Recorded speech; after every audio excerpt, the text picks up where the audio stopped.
Hello, മിഥുചേട്ടന്റെ ഒക്കെ ഫോണിൽ range ഉണ്ടോ? ആ ഉണ്ടല്ലോ. മിഥുചേട്ടന്റെ ഫോണും തരാവോ? എന്തിനാ? ഒരാളെ വളയ്ക്കാനാ. അല്ല, ഒരാളെ വിളിക്കാനാ, വേറെ ആരും അല്ല. എന്റെ ഹസ്ബൻഡ് പ്രകാശ് ഏട്ടൻ, പുള്ളി 2 ആഴ്ചയായിട്ട് ജോലി സ്ഥലത്താണ്. ഇന്നലെ വരാമെന്ന് പറഞ്ഞിട്ട് പോയത് ഇതുവരെ വന്നില്ല. ഈ പുതിയ വീട്ടിൽ താമസമായത് പിന്നെ എനിക്ക് എന്തോ പേടി ഒറ്റയ്ക്ക് ഇരിക്കാനാ. ഫോണും തരാവോ? ഞാൻ വിളിച്ചാ പോരെ? അല്ല, വേണ്ട, തിരിച്ചു വിളിക്കുന്നുണ്ട്. അല്ല, അപ്പൊ ആൻസർ ചെയ്യുന്നില്ലേ? ഞാനൊരു 10-15 തവണ അങ്ങോട്ട് വിളിച്ചായിരുന്നു.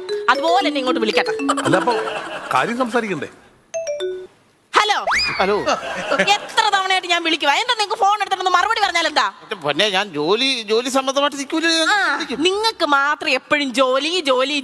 എന്റെ കാര്യം എന്തെങ്കിലും നിങ്ങൾ അന്വേഷിക്കുന്നുണ്ടോ? എന്റെ പൊന്നെന്തെങ്കിലും കഴിച്ചോ?